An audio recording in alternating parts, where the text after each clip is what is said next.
Chat. Let me go ahead and put this camera down. Hey, we got a reaction here. Japan's most savage street racer has a big secret. Now, chat. If y'all don't know, they make some of the best cars ever. What? Actually, I want a couple of they cars, like the Mark IV Supra. I want a BRZ. I think GR86 is the Japan one. I want R. No. Yeah, I do want an R34. Work. I want a what else? RX7. No, RX. Yeah, RX7. Word. FD. Yeah. And that's all I want. And I will get those. That's why. Word. So go ahead and like the video, subscribe. We're gonna go ahead and get straight to it. On a cold, dark night in the UK, a small Japanese man is about to attempt the unthinkable. Okay. An infamous member of a secretive street racing club starts spinning the tires as he prepares his car for a top-speed attack on one of the UK roads. Okay. But this wasn't just any road. It's a public highway, where the rules are strict and the risk is as high as the stakes. At 197 miles per hour, his engine was about to explode, yet he couldn't stop. Something deeper is driving him, something secret. He's pushing the car and himself to the absolute limit. Then, out of nowhere, flashing lights appear in his rear view mirror. The police. Damn. That night, he got arrested immediately. You speak English? No, I speak Japanese. Damn. Do you think this is a bloody play? You think it's a bloody playground? The news spread like wildfire. His audacious attempt became an international sensation. But behind the headlines, there were many questions needed answers. Why would such a man risk everything for such an attempt? And why the UK specifically, where the laws were harsher than anywhere else? And who was the secret network behind his daring attempt? This is the secretive story behind the most important Japanese speed hunter, Kazuhiko Smoky Nagata. Hey, he got a fire-ass name. Oh, these cars sexy, chat. I ain't gonna. Hey, man, the first place I'm moving is to Japan. I ain't going. It's 1995, a year that would forever change the underground world of street racing. It's this year that the Tokyo Midnight Club is mentioned outside of Japan for the first time. Midnight Club? Chat. Midnight Club? Like Midnight Club, chat? Wait, so did the Midnight Club start in Japan? Where the fuck I been at? Nigga, I just been playing the game, haven't even been knowing. All right, shit, let's Midnight Club, shit. A super secretive street racing clan that prowled the highways of Japan after sundown. Damn. In the early days, this secretive group was composed of just 30 devoted members who met under the cover of darkness, always at midnight. Look at that! In a designated... Oh my god! That RX-7, nigga. Hey man, like I said, I want one, so go ahead and like the video.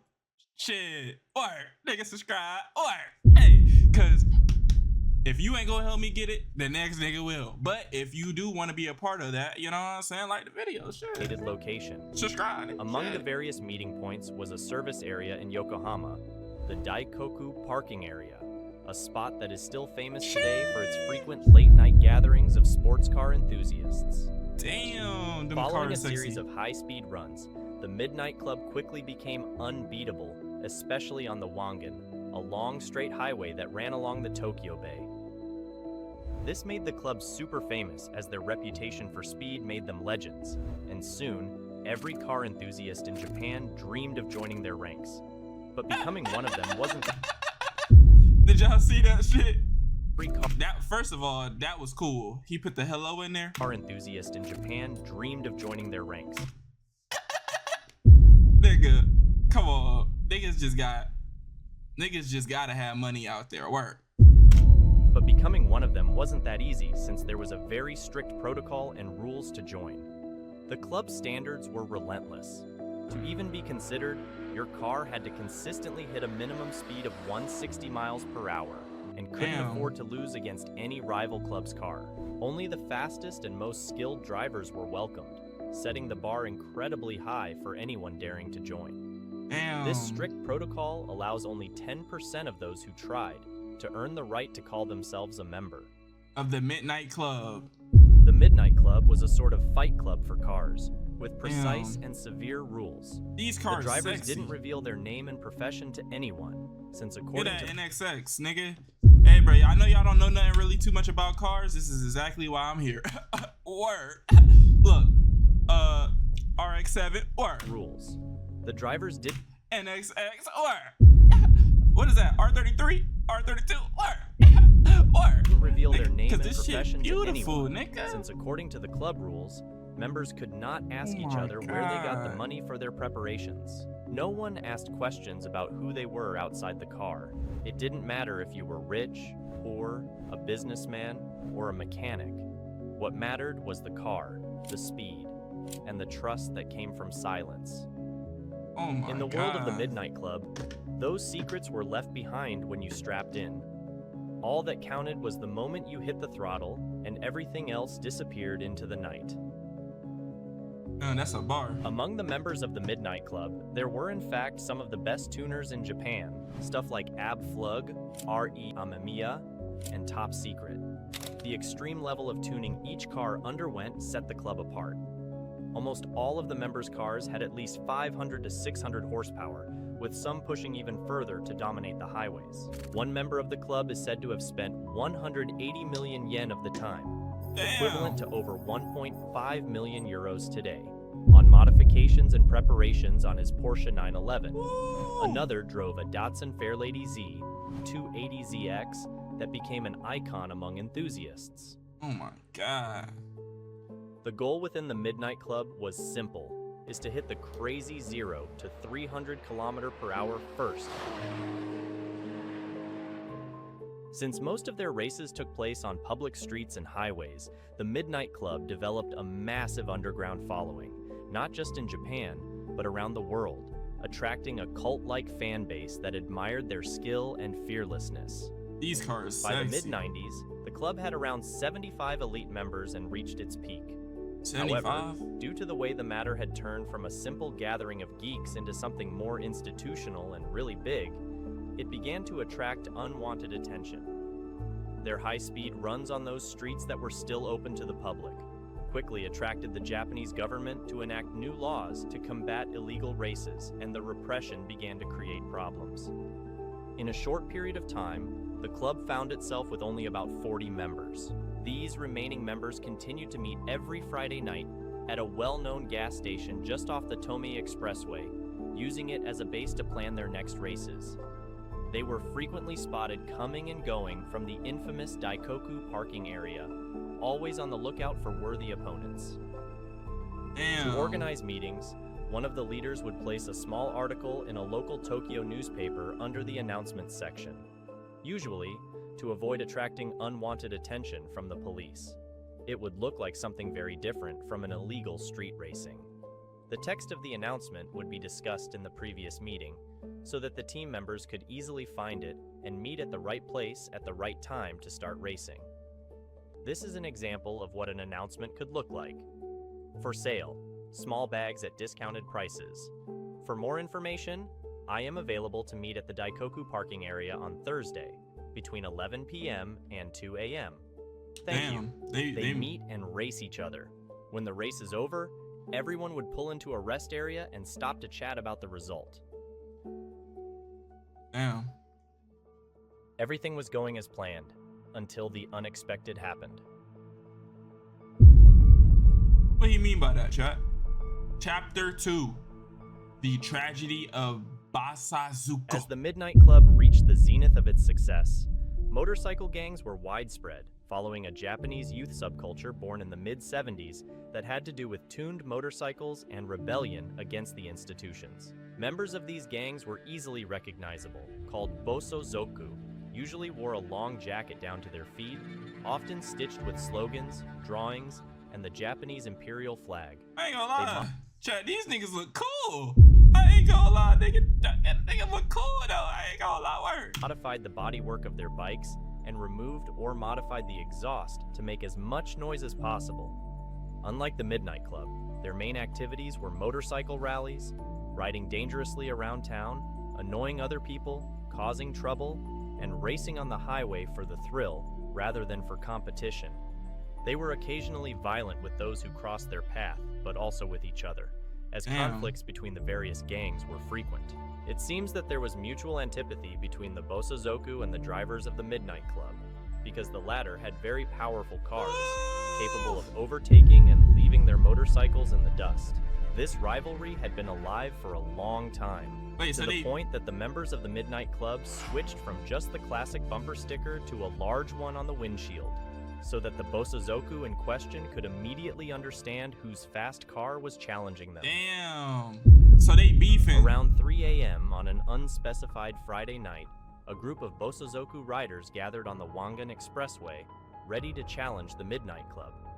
A high-speed race ensued, which ended up crossing a busy area and culminating in a chain accident that cost the lives of 2 Bosozoku and hospitalized 8 others. 6 of these were innocent drivers who happened to be on the highway and were not involved in the race. A simple rule established when the Midnight Club was founded: if for any reason anyone was put in danger or injured due to the group's activities, the Midnight Club would immediately and forever disband. Damn, so they got rules and regulations too.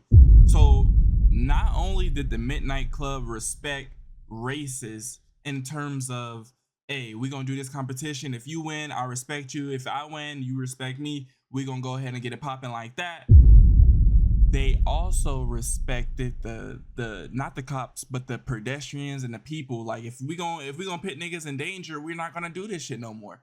That's respectable. Bro.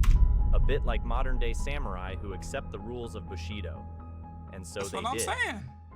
That's Following the lit. dissolution of the Midnight Club, there were numerous imitation attempts by other groups of enthusiasts, but none of them ever had the caliber and charisma of the real Midnight Club. Shortly, these groups all disbanded in turn due to the tightening rules of the Highway Code. Even in London in 2008, there was an attempt to emulate the legendary Midnight Club, reported by the specialized magazine Max Power. However, even if the former drivers of the original club were no longer active in illegal street racing, some of them limited themselves to privately pursuing their passion in more legitimate ways, often through their work in the automotive industry. As previously mentioned, in fact, among the members of the club, there were some official preparers. Among these, a series of sacred monsters in the field of car preparations, whose companies and brands are famous among enthusiasts all over the world. Isami Amemiya of Ari Amemiya, Isao Mizoda of Revolve, F40. Masahiro Takahashi of Auto Garage TBK, Masamichi Uwabo of Abflug, and even if not official yet, Smokey Nagata from Top Secret. These Smokey! That nigga Smokey Nagata. Nagata Smokey! Hey man, that nigga, hey. I ain't gonna lie, that nigga in the beginning of the video was tough. Oh, bro. These figures remain active, carrying on the legacy of high-performance tuning, even though the Midnight Club itself disbanded decades ago. Or perhaps it didn't completely disappear after all. God. It seems that the Midnight Club was only the tip of iceberg of something else, that under the miserable 11% that emerged from the water, there is a great story. More complex than what is known around, which should have led to the completion of a great project orchestrated by all the major Japanese tuners, who in fact were the souls of the club. Unfortunately, left unfinished due to its premature dissolution. This mysterious project probably had to do with the concept of maximum speed that recurs several times in the Midnight Club. For this reason, it is easy to think that it was connected to the race to 300 kilometers per hour that from the early 80s onwards animated the world of Japanese tuners. During this period, all the major specialists built extreme demo cars with the goal of being the first to reach that speed with a road car. At first, the challenges were held clandestinely on the Tomei Highway, later legally on the Yadabe test track. They were the so-called 0 to 300 kilometers per hour time trials, organized by Daijiro Inada, founder of the specialized magazine Option. In February 1982, the first car to exceed that speed was a De Tomaso Pantera. From that moment on, the race began to be the first to equal the record with a Japanese car. HKS succeeded in December 1983, 2 years after the first time trial, with its HKS Celica M300 driven by Daijiro Inada, based on a Toyota Celica GT that is the first Celica Supra.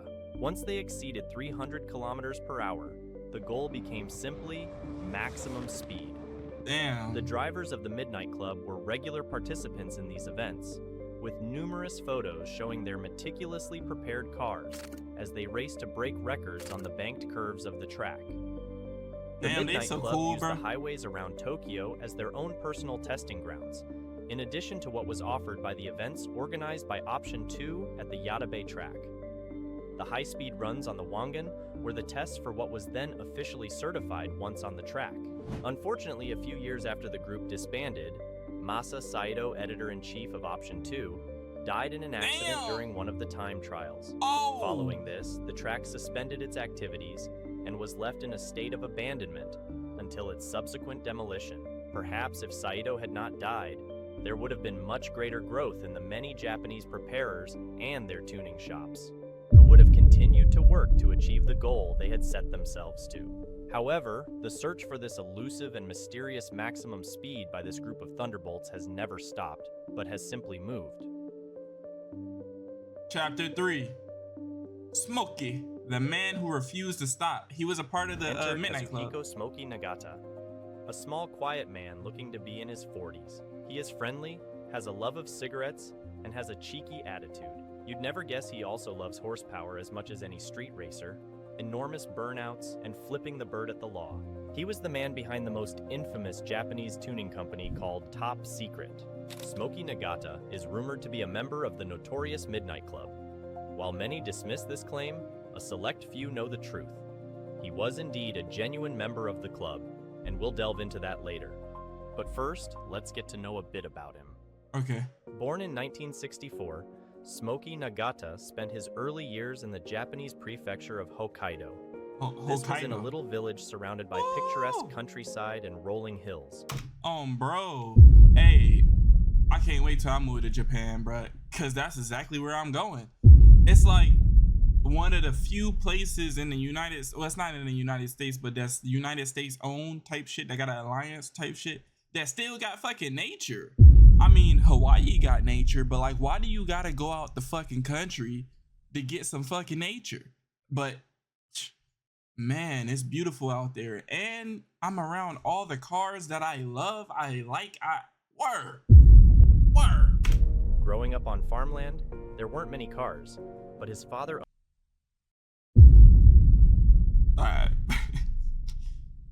it's like he was listening to me or some shit. owned a truck and was a mechanic, which gave Nagata an early interest in machinery. From a young age, Smokey Nagata discovered his passion for modifying machines, and he began working with small engines at his home. As he reached his teenage years, Nagata acquired a motorbike, which further fueled his passion for go-karting. With his home area being farmland, he couldn't drive the cart, so he would take it to the streets of the nearest town. At the age of 15, Smokey Nagata got his first car, and it was a 1970 Mitsubishi Galant GTO. Despite his early passion for cars and growing up with a mechanic father, Nagata ended up breaking the Galant and couldn't fix it. Fortunately, a local Toyota garage boss helped him repair it, sparking a friendship that would shape his future. Unfortunately, Nagata got expelled from school for driving his car at the age of 16, as it was something illegal in Japan. The Toyota boss who helped him fix the car felt remorse for his dismissal. As a result, he offered him a job as a mechanic. Smokey would become the youngest mechanic at Toyota, where he learned advanced automotive engineering principles and the fundamentals of tuning. Hilariously, Smokey got fired after only 4 years for tuning and modifying his Toyota Celica during work hours. Getting fired from Toyota could have been a major setback, but Smokey Nagata didn't let it hold him back. Instead of giving up, he saw it as an opportunity to think bigger. He realized that if he wanted to push the boundaries of tuning and performance, he needed to be where the action was. He needed to be in the heart of Japan's car culture. Tokyo.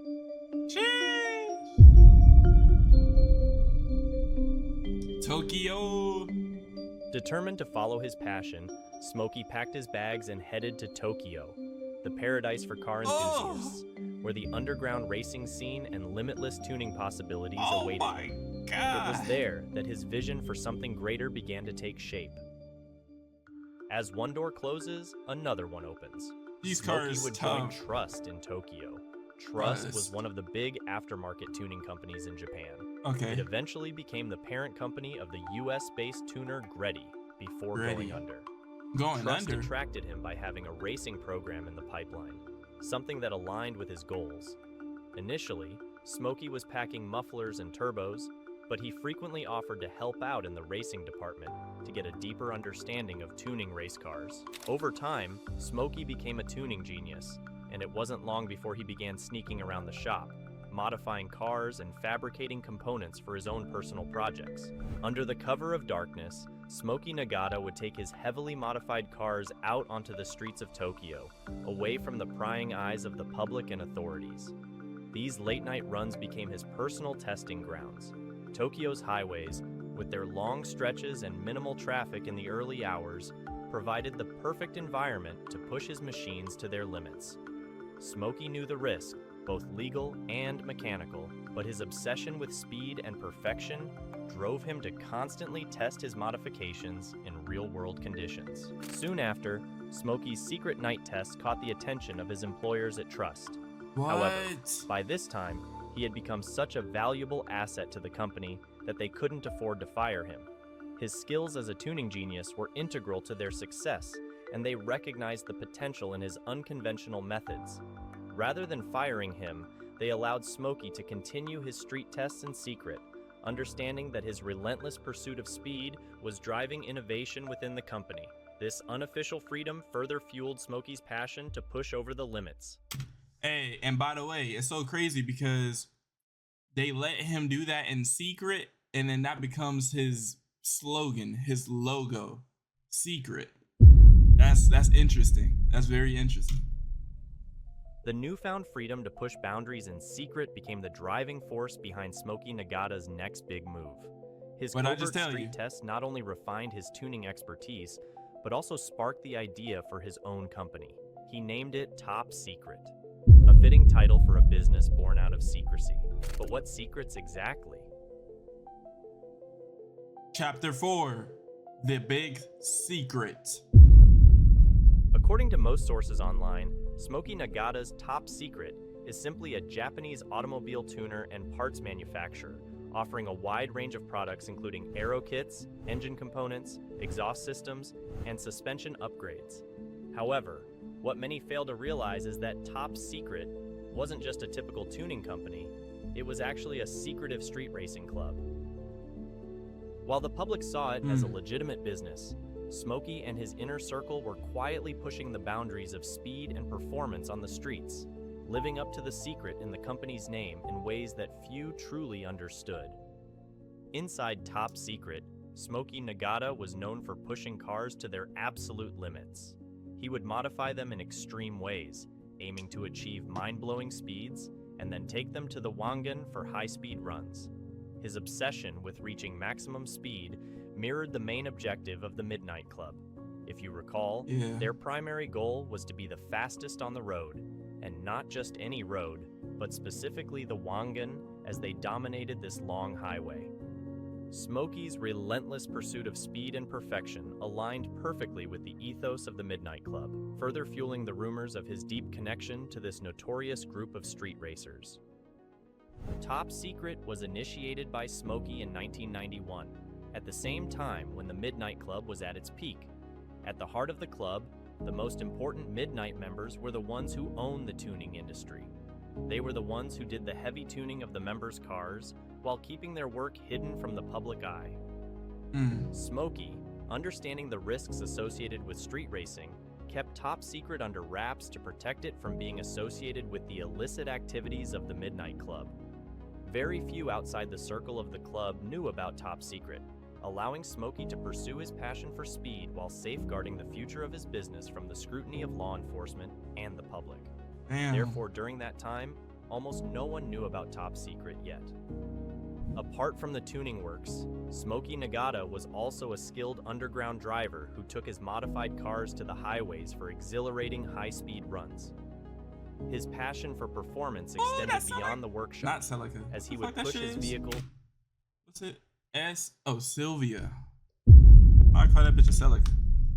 His passion for performance extended S14. beyond the workshop, as he would push his vehicles to their limits under the cover of night. It was during these adrenaline-fueled adventures that he earned his infamous nickname, Smokey, where he would do massive burnouts to prepare his tires for those high-speed runs. The billowing clouds of smoke that followed him became a signature part of his identity. Signature. As law enforcement cracked down on illegal street racing and the Midnight Club disbanded following the tragic Bosozoku incident, damn. Damn.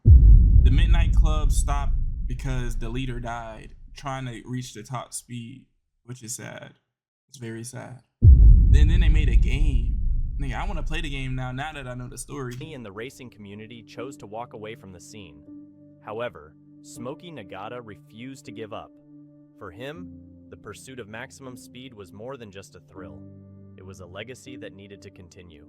Smokey committed himself to keep the dream alive, channeling his passion into Top Secret and pushing the boundaries of performance in both the workshop and on the streets. But there was one major problem. What? No one knew about Top Secret. Oh. He needed to transform his company from a hidden gem into a globally recognized name. It shouldn't be hard. Smokey knew he had to devise a strategy that would elevate its profile. Determined to put Top Secret on the global map, Smokey built himself the GT300 Supra, where he put a Godzilla engine into a Supra, and with the help of Max Power magazine, took it to the UK in 1998 and attempted a 200 miles per hour run on the A1M public highway. Unfortunately, he didn't hit his target due to problems like the engine running lean, the air-to-fuel mixture was too light, the hood almost getting blown off around the 190 miles per hour mark, and rain. Rain? Oh nah, this nigga's different. So not only is he running lean, meaning that he's getting more air than gas. If you don't know, well, I'm not even gonna break that shit down, but yeah, meaning that he can blow his engine up.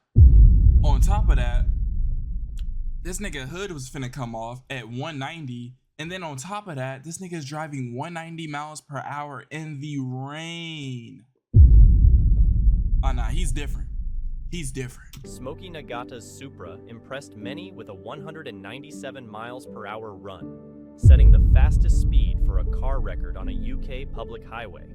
Being illegal, he got arrested and jailed at Her Majesty's pleasure.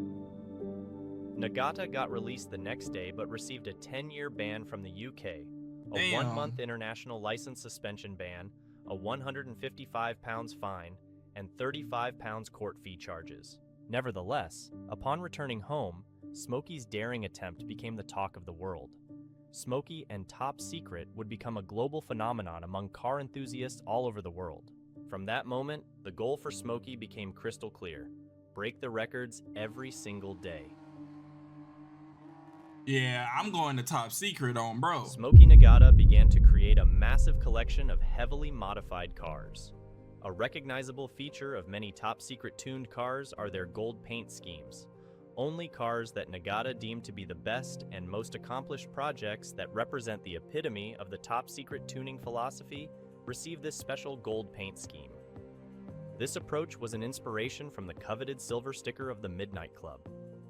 Just as the club awarded their coveted silver Midnight Car Special stickers to the best drivers, Smokey's gold paint schemes became a badge of honor for the top-tier vehicles in the Top Secret lineup.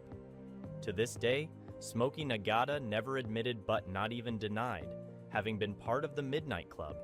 However, his relationship with the current head of GTR at Nissan, Hiroshi Tamura, paints a different picture. Tamura owns a heavily modified R32 GTR that was tuned many times by Smokey's Top Secret.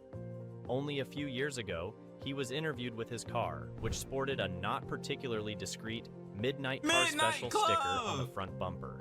Tamura never admits being part of the Midnight Club for obvious reasons relevant to corporate life. Yet the Midnight Club sticker on his R32 tells another story. In Houston in 2010, during the Import Reactor Fair, Nagata was explicitly asked if he had been a member of the Midnight Club, but he skipped the question, which seems to confirm the suspicions.